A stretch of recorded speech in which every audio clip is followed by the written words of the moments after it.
अब आपने JEE qualify किया है, रिसेंटली क्वालिफाई 2025 में किया है, मतलब ये आपके गांव के लिए प्राउड मोमेंट है कि सब बोल रहे थे इसका कोई स्कोप नहीं है। मेरा नहीं होने वाला है कुछ। जी सर। जिस दिन एग्जाम होता है जी सर। उस दिन कैसी फीलिंग होती है, तो मुझे बताइए कि आप अब क्या एडवाइस करना चाहोगे अपने उन बच्चों को जो हमारे पास अब जो देने वाले हैं जेई।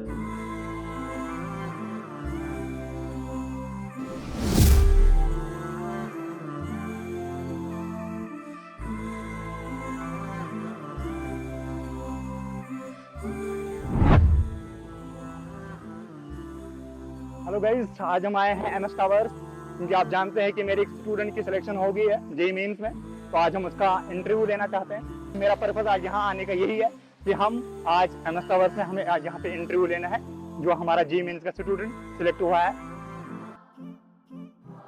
हेलो एवरीवन, अस्सलाम वालेकुम। आज के सेशन में मेरा एक गेस्ट है, अपना स्टूडेंट जिसने जेई 2025 में क्वालिफाई किए हैं, जिसको जेई मेंस क्वालिफाई हुआ है बहुत अच्छे रैंक के साथ और बहुत दूर से आया है, फार फ्लाइंग एरिया से आया है ये, जिसका नाम ओएस है। First of all congratulation OS. Thank you sir. तो मैं आपको ये बताना चाहूँगा कि आप अपना इंट्रोडक्शन खुद दीजिए हमारे व्यूअर्स के लिए, उनको पता चलेगा कि आप कहाँ से आए हैं, आपकी स्कूलिंग कहाँ पे हुई, आपका जन्म कहाँ से हुआ है। मेरा नाम है वैस, मैं कुपारा में रहता हूँ। वहाँ से एक छोटे गांव से मैं आता हूँ जिसका नाम है एरी, और जो मेरी स्कूलिंग हुई है वो कुपारा डिस्ट्रिक्ट से हुई है। इसका स्कूल का नाम है न्यूशन पब्लिक सेकेंडरी स्कूल हिरी। अच्छा, वहाँ तक आप पढ़ रहे थे, 10th तक आप वहाँ पढ़ रहे थे। वहाँ से फिर मैंने वहाँ हायर सेकेंडरी ज्वाइन की।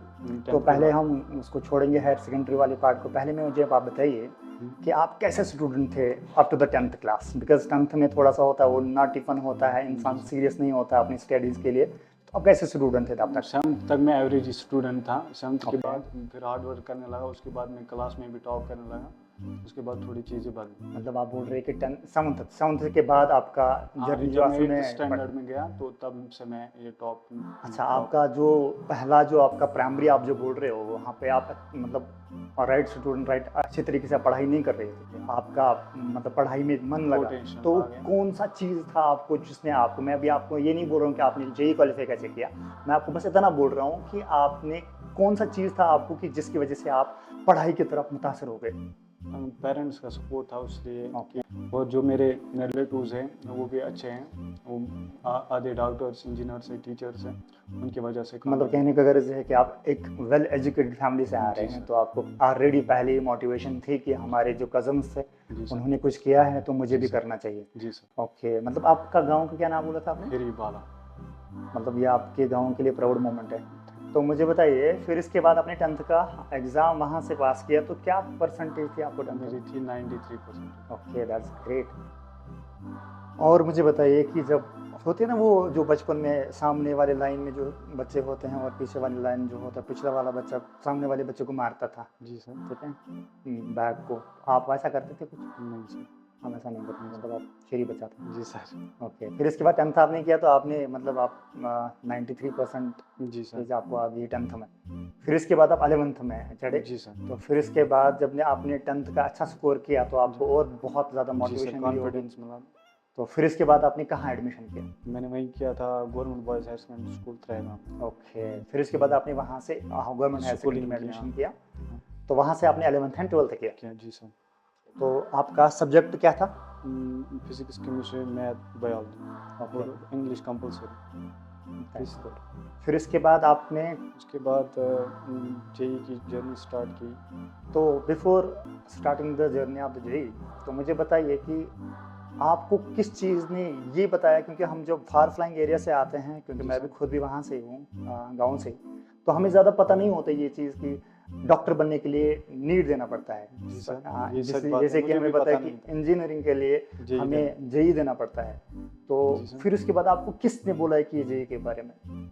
मुझे पहले पता नहीं था कि सब बोल रहे थे इसका कोई स्कोप नहीं है, यहाँ जाके क्या करोगे। फिर आप मिले तो आपने बताया कि ये क्या चीज़ है, फिर मैंने दिया। जो आप हमेशा मुझे मोटिवेट करते थे, उससे मुझे बहुत कॉन्फिडेंस मिला। अब मुझे बताओ कि जब आपका एग्ज़ाम डे था, जिस दिन एग्ज़ाम होता है, जी सर, तो उस दिन कैसी फीलिंग होती है? नर्वसनेस होती है, उसके बाद बहुत कुछ कॉन्फिडेंस मिलता है कि आपने पढ़ा है जो साल भर, उसी में पेपर आएगा उससे फिर थोड़ा बहुत कॉन्फिडेंस मिलता था कि पेपर अच्छा मुझे पता है, जब एग्जामिनेशन हॉल में पहुंचते हैं, जब अपना रोल नंबर देखते हैं वहाँ पे, फिर इसके बाद एंटर होते हैं एग्जामिनेशन हॉल में, जी सर। कैसी फीलिंग होती है? नर्वसनेस आती है। उसके बाद जब बैठते हैं तो जब पेपर आ जाता है आगे, तो उसके बाद थोड़ा स्लो नर्वसनेस कंप्लेंट जो होते हैं वो ख़त्म हो जाती है। ओके। जब आप एग्जामिनेशन हॉल में बैठ गए तो पेपर आपके सामने आया, तो फिजिक्स का पेपर जब आपने देखा तो कैसा लगा आपको फिजिक्स का पेपर? बहुत अच्छा लगा जब मैंने पेपर देखा। मोस्ट ऑफ द क्वेश्चन आपके नोट से ही थे, तो मुझे बहुत मज़ा आया करने में। ओके। जब आपने एग्ज़ाम अब दे दिया, जी तो सर। एग्ज़ाम देने के बाद अब वापस आए तो रिजल्ट का टाइम आ गया, तो जब आपने रिजल्ट देखा तो आपके घर में कैसा माहौल था और आपको कैसा फील हो रहा था उस टाइम पे? घर वाले बहुत खुश हुए उस टाइम जब रिजल्ट देखा, तो उसके बाद मैं बहुत खुश हो गया क्योंकि रोना आ रहा था कि इतने एक साल खुशी के मेहनत आंसू, है। हाँ। मुझे बताओ कि आपकी पहली कॉल जब फ़ोन से निकली रिजल्ट सुनने के बाद, वो किसको गई? जो मेरी पहली कॉल थी वो मैंने आपको की थी। अच्छा, अब आपने जेईई क्वालिफाई किया, जी सर। जेईई मेन क्वालिफाई किया, आपको एनआईटी में सीट मिली, सीएससी की आपको सीट मिली, जी सर। तो बहुत ही बढ़िया है ये थैंक यू। चीज़ हुई आपके साथ। तो अब साथ में इंसान फ्यूचर का सोचता है कि मुझे इसके आगे क्या करना है। जी सर, मैं यूपीएससी की तरफ जाऊंगा। आप यूपीएससी करना चाहोगे जी इसके सर। बाद? जी okay, that's good. Most of the engineer और जो करते हैं वो जी यूपीएससी की सर। तरफ चले जाते हैं। जी सर। That's good. तो अब आपने जेईई क्वालिफाई किया है, जी सर। रिसेंटली क्वालिफाई 2025 में किया है, तो आपने मतलब बहुत कम टाइम में ये चीज़ देखी है। तो मुझे बताइए कि आप अब क्या एडवाइस करना चाहोगे अपने उन बच्चों को जो हमारे पास अब जो देने वाले हैं जेईई में एग्जाम? Be consistent. जो अप्स एंड डाउन्स आते हैं जर्नी में, तुम कंसिस्टेंट से रखो, इंशाल्लाह हो जाएगा। मुश्किल नहीं है, मुश्किल नहीं, जो हार्ड वर्क करेगा उसके लिए मुश्किल नहीं है। मतलब सबसे इंपॉर्टेंट चीज़ आपको क्या लगा अपनी प्रिपरेशन में? Consistency, consistency. इंटेलिजेंस मैटर करती है। अगर कोई एवरेज स्टूडेंट है वो भी कर सकता है, इसमें इंटेलिजेंस का कोई मैटर नहीं है। जो इंटेलिजेंस है वो अपनी सीट पक्की करता है पहले ही, उसके बाद जो एवरेज स्टूडेंट है उसको हार्ड वर्क करना पड़ता है ताकि वो उस मुकाम तक पहुंचे। बहुत अच्छी बात बोली आपने, ये चीज़ मैं सुनना चाहता था आपसे। जी सर। अप्स एंड डाउन्स आते हैं, कभी न्यूमेरिकल बनेंगे, कभी न्यूमेरिकल नहीं बनेंगे। जब न्यूमेरिकल नहीं बनती है तब सीधे जाना होता है उसी टॉपिक के ऊपर, उसको रिवाइज करके आना होता है। जी अगर आपका न्यूमेरिकल नहीं बन रहा है, दैट मीन्स शायद आपका कॉन्सेप्ट कहीं पे लैग कर रहा है, शायद आपका कहीं कॉन्सेप्ट अभी उतना स्ट्रांग नहीं है। पहले कॉन्सेप्ट वाइज आप स्ट्रांग हो जाओ, आफ्टर दैट आपका न्यूमेरिकल बन जाएगा। ओके, तो मुझे बताइए कि जो मेरे सेशंस आपने देखे हैं, जी सर, तो उन सेशंस में आपको क्या बेनिफिट मिला आपको प्रिपरेशन के लिए? बहुत बेनिफिट मिला।